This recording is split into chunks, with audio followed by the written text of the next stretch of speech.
നമസ്കാരം. ഇന്ന് നമ്മൾ നോക്കാൻ പോകുന്നത് വിദ്യാപതിയുടെ പദാവലിയിൽ നിന്നെടുത്ത വംശീമാധുരിയാണ്. വിദ്യാപതിയെ പറ്റി നോക്കുകയാണെങ്കിൽ ആദ്യകാലിലെ ലോകപ്രിയനായിട്ടുള്ളൊരു കവിയായിരുന്നു അദ്ദേഹം. ജയദേവ്, അതായത് കൃഷ്ണൻ്റെയും രാധയുടെയും വർണ്ണന ചെയ്തതുകൊണ്ട് തന്നെ അദ്ദേഹത്തിന് അഭിനവ് ജയദേവ് എന്നൊരു വിശേഷണമുണ്ട്. ഈ അഭിനവ് ജയദേവ് എന്ന വിശേഷണം കൊടുത്തത് രാജാ ശിവസിംഹാണ്. മൈഥിലി ഭാഷയിൽ എഴുതിയ, അതായത് ഹിന്ദിയുടെ തന്നെ ഒരു ഡയലക്റ്റാണ് മൈഥിലി. അപ്പോൾ മൈഥിലിയിൽ എഴുതിയ പദാവലി എന്ന ഒറ്റ രചന കൊണ്ടാണ് വിദ്യാപതി ഹിന്ദി കവിയായത്. അദ്ദേഹത്തിൻ്റെ മറ്റൊരു വിശേഷതയാണ് രസസിദ്ധ കവി. പിന്നെ രാമചന്ദ്ര ശുക്ല അദ്ദേഹത്തെ ശൃംഗാരി കവി എന്നാണ് വിളിച്ചത്. വിദ്യാപതിൻ്റെ ഫുൾ നെയിം വിദ്യാപതി ഠാക്കൂർ എന്നാണ്. അമ്മയുടെ പേര് ഹാസിനി ദേവി, അച്ഛൻ്റെ പേര് ശ്രീ ഗണപതി ഠാക്കൂർ. ജനിച്ചത് 1360 ബിസ്പിഗാവിൽ. ഇദ്ദേഹം എഴുതിയത് രാജാ ശിവസിംഹിൻ്റെ പ്രേരണയാലാണ്. ഈ രാജാ ശിവസിംഹ് ഒരു സുഹൃത്തും ആശ്രയദാതയൊക്കെ ആയിരുന്നു. ശിവസിംഹിനെ പറ്റി മാത്രം 250-ഓളം രചനകൾ എഴുതിയിട്ടുണ്ട്. ഒരുപാട് ഭാഷകളിലെ വിദ്വാനായിരുന്നു. കൂടുതലും രചനകൾ നടത്തിയത് സംസ്കൃതത്തിലും അവഹട്ടിലുമാണ്. ഇനി രചനകളെപ്പറ്റി നോക്കുകയാണെങ്കിൽ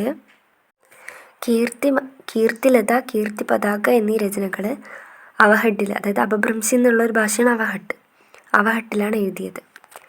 ഇത് ആശ്രയദാതയായിട്ടുള്ള കീർത്തിസിംഗ് എന്ന രാജാവിൻ്റെ വീരതയും ഉദാരതയും ഗുണങ്ങളൊക്കെ പറ്റിയിട്ടാണ് ഈ 2 രചനകളിൽ എഴുതിയേക്കുന്നത്. അടുത്ത 3ാമത്തെ രചനയാണ് പദാവലി. ഇതിൻ്റെ ഭാഷ വ്രജ് മിക്സ് ചെയ്ത മൈഥിലി, അതായത് ഹിന്ദിയുടെ ഉപഭാഷയാണ് ഈ മൈഥിലി. അതിലൂടെയാണ് അദ്ദേഹം ഹിന്ദി കവിയായത്. പദാവലിയാണ് 3ാമത്തെ രചന. അതിൻ്റെ ഭാഷ ബ്രജ് മിശ്രിത് മൈഥിലിയാണ്. അടുത്തത് സംസ്കൃതത്തിൽ എഴുതിയ കുറച്ച് രചനകളാണ്. ഭൂപരിക്രമ, പുരുഷ പരീക്ഷ, ലിഖ്നാവലി, ശൈവ സർവസ്വ സാർ, ഗംഗാ വാക്യവലി, ദാൻ വാക്യാവലി, ദുർഗാ ഭക്തി തരംഗിണി, വിഭാഗ് സാർ, വർഷകൃത്യ, ഗയാപതൻ. ഇതൊക്കെ ഭാഷ സംസ്കൃതം. ഇത്രയും രചനകൾ സംസ്കൃതത്തിൽ എഴുതിയതാണ്. അതുപോലെ തന്നെ ഗോരക്ഷ് വിജയ് എന്ന് പറഞ്ഞിട്ടൊരു നാടകം എഴുതിയിട്ടുണ്ട്. അതിൻ്റെ ഭാഷയും സംസ്കൃതമാണ്. വിദ്യാപതിയുടെ പദിൻ്റെ വിശേഷത എന്താണെന്ന് വെച്ചാൽ അദ്ദേഹത്തിൻ്റെ പദങ്ങളിൽ രാധാകൃഷ്ണൻ്റെ സ്നേഹത്തെയും, അതായത് സംയോഗ വിയോഗം എന്ന് പറഞ്ഞാൽ കൂടിച്ചേരൽ, ഈ ബ്രേക്കപ്പ് പാച്ചപ്പ് അല്ലല്ലോ, ഒന്നിച്ചു ചേരുന്നതും അകന്നു പോകുന്നതും, സംഗമിക്കുന്നതും വിയോഗിക്കുന്നത്, അതാണ് ഈ സംയോഗ വിയോഗ. രാധാകൃഷ്ണൻ്റെ പ്രേമത്തെയാണ് വർണ്ണിക്കുന്നത്. അത് കുറച്ച് റൊമാൻറ്റിക്കായിട്ടും മാർമികമായിട്ടൊക്കെയാണ് വർണ്ണിക്കുന്നത്. ഇനി വിദ്യാപതിയുടെ കാവ്യങ്ങളുടെ വിശേഷത അല്ലെങ്കിൽ സ്പെഷ്യാലിറ്റി എന്താണെന്ന് ചോദിച്ചാൽ അദ്ദേഹത്തിൻ്റെ കാവ്യങ്ങൾ ഭക്തിയും ശൃംഗാരത്തിൻ്റെയും കൂടെ തന്നെ ഗീതിപ്രധാനത, അതായത് ഗീതാത്മകത എന്ന് പറഞ്ഞാൽ ഈ പാടാൻ പറ്റുന്ന ആ ഒരു ടൈപ്പ്. ഈ ഗീതാത്മകത കാരണമാണ് മറ്റ് കവികളിൽ നിന്നും ഇദ്ദേഹം വ്യത്യസ്തനായി നിൽക്കുന്നത്. അപ്പോൾ ഗീതാത്മകതയും ശൃംഗാരം അതുപോലെ ഭക്തി, ഇത് 3മാണ് വിദ്യാപതിയുടെ കാവ്യങ്ങളുടെ വിശേഷത. അടുത്ത് നമ്മൾ നോക്കാൻ പോകുന്ന വംശീമാധുരിയിൽ സാധാരണ എല്ലാത്തിലും രാധയുടെ വിരഹം അല്ലെങ്കിൽ സ്ത്രീ കഥാപാത്രത്തിൻ്റെ വിരഹമായിരിക്കും. ഇതിൽ പക്ഷേ കൃഷ്ണൻ്റെ വിരഹത്തെ പറ്റിയിട്ടൊക്കെയാണ് പറഞ്ഞിരിക്കുന്നത്. വംശീമാധുരിയിൽ രാധയെ പ്രതീക്ഷിച്ച് ദുഃഖിതനായിരിക്കുന്ന കൃഷ്ണൻ്റെ ചിത്രമാണ് നമുക്ക് കിട്ടുന്നത്. അപ്പോൾ നന്ദഗോപൻ്റെ മകൻ, അതായത് ശ്രീകൃഷ്ണൻ കദംബെന്ന് പറയുന്ന ഒരു മരത്തിൻ്റെ താഴത്ത് ഇങ്ങനെ ഇരിക്കുകയാണ്. അദ്ദേഹം വളരെ സ്ലോ ആയിട്ട് ദുഃഖത്തോടെ വിഷമത്തോടെ ഫ്ലൂട്ട് പ്ലേ ചെയ്യുന്നുണ്ട്. മുരളി എന്ന് പറയുമ്പം അത് ഓടക്കുഴൽ വായിക്കുന്നുണ്ട്. ആ സ്ഥലത്താണ് അവർ പതിവായിട്ട് സാധാരണ കാണാറുള്ള അവരുടെ മീറ്റിംഗ് പ്ലേസ്. അപ്പോൾ അദ്ദേഹം അവിടെ ഇരുന്ന് പിന്നും രാധേന്നിങ്ങനെ വിളിച്ചുകൊണ്ടിരിക്കുകയാണ്. ഇത് കണ്ടിട്ട് ഈ രാധയുടെ സുഹൃത്ത് സഹേലി രാധയോട് പറയാണ്, ശ്രീകൃഷ്ണൻ നിന്നെ നോക്കിയിട്ട് ശ്രീകൃഷ്ണൻ്റെ സ്ഥിതി വളരെ ദയനീയമാണ്. അദ്ദേഹം ഇങ്ങനെ അവിടെ നിന്നെ ഓരോ നിമിഷവും പ്രതീക്ഷിച്ച് നിന്നിൽ അനുരക്തനായിട്ട് അവിടെ ഇരിക്കുകയാണ്. യമുനാ തീരത്തുള്ള ഉപവനം എന്ന് പറഞ്ഞാൽ ഗാർഡൻ അല്ലെ തോട്ടം. അവിടെ ഇങ്ങനെ ഉപവനത്തിൽ അദ്ദേഹം വ്യാകുലനായിട്ടിരിക്കുകയാണ്. അവിടെ കൂടി പോകുന്നവരോടും പിന്നെയും നിന്നെ പ്രതീക്ഷിച്ച് ഈ ഗോരസ് എന്ന് പറഞ്ഞാൽ പശുവിൻ്റെ പ്രൊഡക്ട്സ് ഇല്ലേ, പാലും തൈര് അങ്ങനത്തെയൊക്കെ വിൽക്കുന്ന ആൾക്കാർ.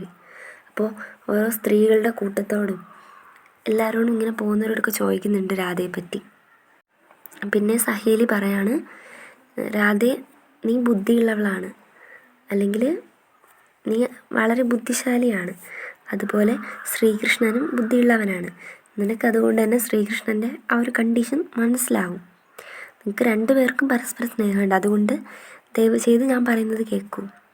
യുവതികളിൽ ശ്രേഷ്ഠയായ രാധേ, നീ ഞാൻ പറയുന്നത് കേൾക്കൂ.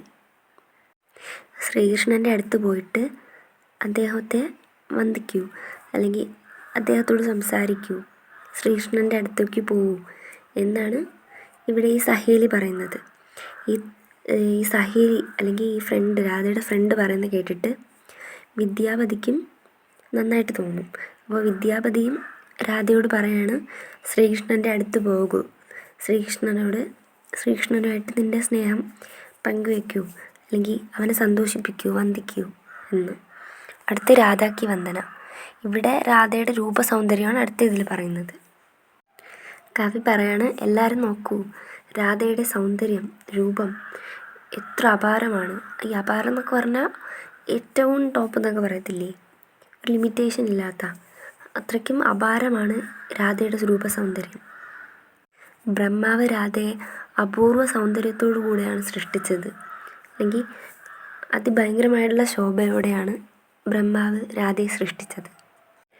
ഭൂമിയിലെ എല്ലാ അഴകിൻ്റെയും അംശം ഈ ക്ഷിതിതൽ ലാവണി എന്ന് പറഞ്ഞാൽ ക്ഷിതി ഭൂമി, ലാവണി ലാവണ്യാംശം, ലാവണ്യസാരം. ഭൂമിയിലെ എല്ലാ സൗന്ദര്യത്തിൻ്റെയും അഴകിൻ്റെയും അംശം വന്നിരിക്കുന്നത് ഈ രാധയിലാണ്. അങ്കഹി അനങ്ക് എന്ന് പറഞ്ഞാൽ ഓരോ പാർട്ട് ബൈ പാർട്ട് എടുക്കൂലേ, ഓരോ അംഗപ്പത്തെ അല്ലെങ്കിൽ ഈ അംഗങ്ങളായിട്ട് എടുക്കുകയാണെങ്കിൽ മുർച്ചായത്. അനങ്ക് എന്ന് പറഞ്ഞാൽ കാമദേവൻ, മുർച്ചായത് എന്ന് പറഞ്ഞാൽ ബേഹുശോന. ഈ അംഗസൗന്ദര്യം കണ്ട് കാമദേവൻ പോലും അതിൽ മയങ്ങി ബോധരഹിതനായി പോവും.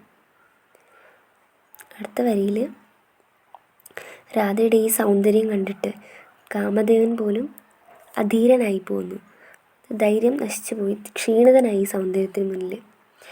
അതുപോലെ ഈ മന്മഥൻ എന്ന് പറഞ്ഞാൽ കാമദേവൻ തന്നെ.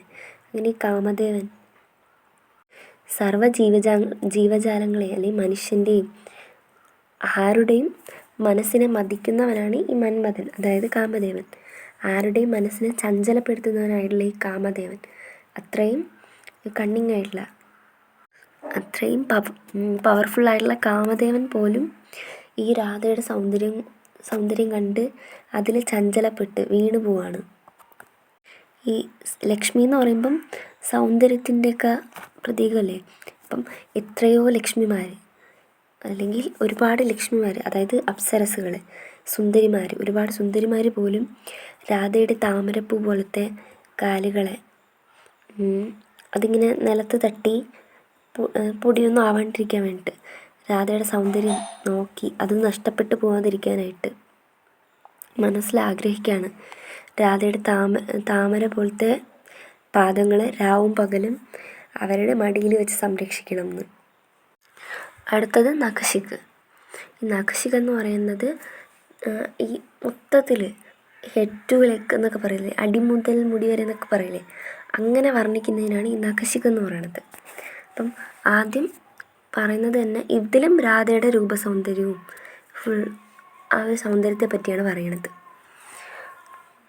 ആദ്യം രാധയുടെ മുടി, ചിക്കുർ എന്ന് പറഞ്ഞാൽ മുടി, അല്ലെങ്കിൽ ഈ മുടിക്കെട്ട്, അവളുടെ ആ കേശം, ആ മുടി മൊത്തം അന്ധകാരം പോലെയാണ്, ഇരുട്ടിനെ മൊത്തം ആവാഹിച്ച് വെച്ചേക്കുന്നത്. അതായത് അത് നല്ല കറുത്തിട്ടാണ് അവളുടെ മുടി. ആനെന്ന് പറഞ്ഞാൽ ഫേസ്, ഈ അവളുടെ ഫേസ് എന്ന് പറയുന്നത് പൂർണിമ, ഈ പൂർണ്ണചന്ദ്രൻ, ഫുൾ മൂണൊക്കെ പോലെയാണ്. ഈ ചന്ദ്രൻ വെളുത്തവാവ് ദിവസത്തേക്കൂലേ, ഫുൾ മൂണൊക്കെ കണക്ക്, അതുപോലെയാണ് അവളുടെ ഫേസ്. പിന്നെ അവളുടെ കണ്ണുകൾ, നയനം എന്ന് പറഞ്ഞാൽ ഐസ്. പങ്കജ്, താമരയുടെ ഹസ്ബൻഡ് എന്ന് ഉദ്ദേശിക്കുന്നത് സൂര്യനെ പോലെ. അവളുടെ കണ്ണുകൾ സൂര്യനെ പോലെയാണ്. അപ്പോൾ ഈ ഇരുട്ട്, അന്ധകാരവും ഫുൾ മൂണും സൂര്യനും മൂന്നും ഒരു കണക്ഷൻ ഇല്ലാത്ത സാധനമല്ലേ, അങ്ങോട്ട് ഇങ്ങോട്ട് എല്ലാം പലയിടത്ത് കിടക്കുന്ന സംഭവമാണ്. ഇതെല്ലാം കൂടി ഒന്നിച്ച് വന്ന പോലെ, അടുത്ത വരി പറയണത് ഈ എല്ലാം ഒന്നിച്ച് വന്ന പോലെ, എല്ലാം ഒന്നിച്ച് വസിക്കുന്ന പോലെയാണ് രാധ.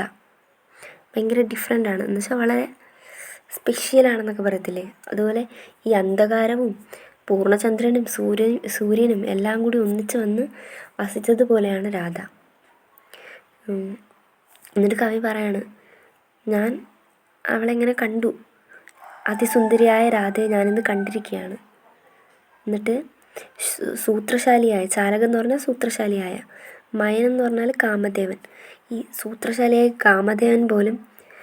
കാമദേവൻ്റെ മനസ്സ് പോലും ഈ രാധയുടെ സൗന്ദര്യം കണ്ട് മോഹിച്ചു പോവാണ്. വളരെ സുന്ദരിയായ ശരീരമുള്ളവളാണ് ഈ രാധ. അടുത്ത് പറയാണ്, പയോദർ എന്ന് പറഞ്ഞാൽ സ്തൻ, അവളുടെ ബ്രസ്റ്റ്. അതിൻ്റെ ആ ഒരു ശോഭ എന്ന് പറയണത് അവളുടെ ബോഡി ഈ സ്വർണത്തിൻ്റെ, കനകം എന്ന് പറഞ്ഞാൽ സ്വർണത്തിൻ്റെ വള്ളി പോലെ മെലിഞ്ഞിങ്ങനെ നിറഞ്ഞിരിക്കുന്ന ഒരു ബോഡിയാണ് അവളുടേത്.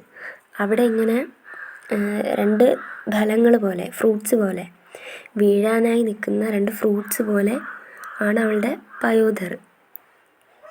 അവളുടെ ബോഡിയിൽ ഗോൾഡിൻ്റെ ഒരു വള്ളി പോലത്തെ അവളുടെ മെലിഞ്ഞ ബ്യൂട്ടിഫുൾ ആയിട്ടുള്ള ബോഡിയിൽ 2 ഫ്രൂട്ട്സ് പോലെ ഇങ്ങനെ പാകമായി ഇങ്ങനെ വീഴാൻ നിൽക്കുന്ന ഫ്രൂട്ട്സ് പോലെയാണ് അവളുടെ 2 ബ്രസ്റ്റ്. അടുത്ത വിദ്യാവതി പറയാണ്, ബ്രഹ്മാവിൻ്റെ സൃഷ്ടി അത്രയും മഹത്തരമാണ്, അത്രയും മനോഹരമാണ്, ആര് കണ്ടാലും അത് അതിശയിച്ചു പോകും.